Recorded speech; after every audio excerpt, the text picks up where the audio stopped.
তো আমি নিচের দোতলায় একটা মেয়ের আঙ্গুল পেয়েছিলাম, যেমন আঙ্গুলের ভিতরে আংটিও ছিল, কোনো পুলিশ ছিল।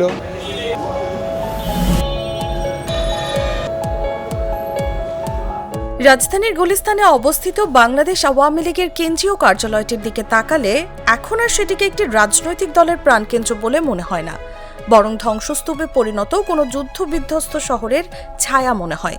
অথচ মাত্র 1 বছর আগেও গুলিস্তানের এই 10তলা ভবনটি ছিল ক্ষমতাসীন আওয়ামী লীগের প্রাণচঞ্চল কেন্দ্র। কারণটা কি, এটা হচ্ছে পাবলিক সেন্টিমেন্টে পাবলিক যখন যেটা প্রথমে করেছিল সেটা হচ্ছে রাগের বহিঃপ্রকাশ। আর এখন আমরা যেটা করতেছি সেটা হচ্ছে আমরা আশা করেছিলাম যখন এই বিল্ডিংটা পরিত্যক্ত হয়ে গেছে, আমরা আশা করেছিলাম ইন্টারিম গভর্নমেন্ট হয়তো কোনো পদক্ষেপ নেবে, কিন্তু আলটিমেটলি তারা নেয় নাই।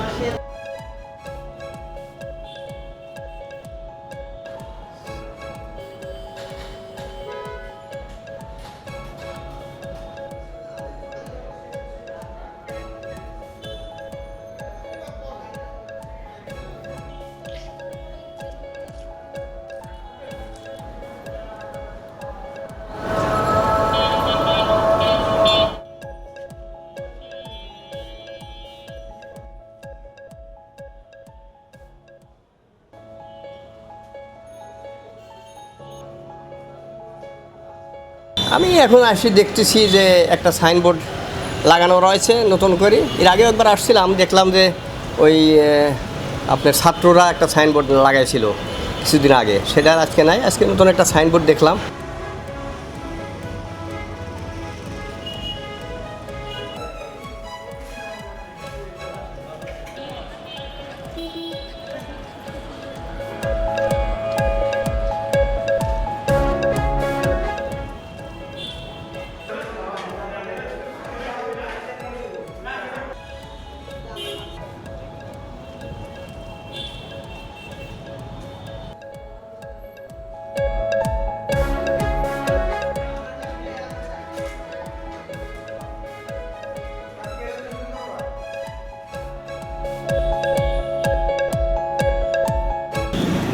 যেহেতু আমরা সাধারণ জনতা হিসেবে এখানে উদ্যোগটা নিয়েছি, কার্যক্রম পরিচালনা করার চেষ্টা করতে সবাই সম্মিলিতভাবে।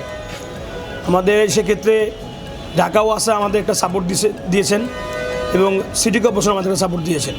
এখন আপাতত আমরা কারো থেকে কোনো অনুদান পাইও নাই, এর চলমান রয়েছে। আমরা তাদের সাথে যোগাযোগ করার চেষ্টা করতেছি, এখন কোনো যোগাযোগ হয়নি।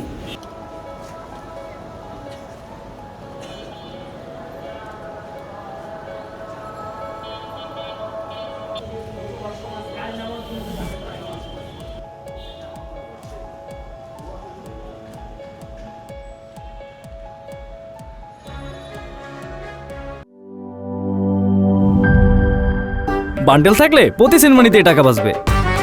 বিকাশ সেনমানি বান্ডেল কিনে জিতুন প্রতি লেনদেনে।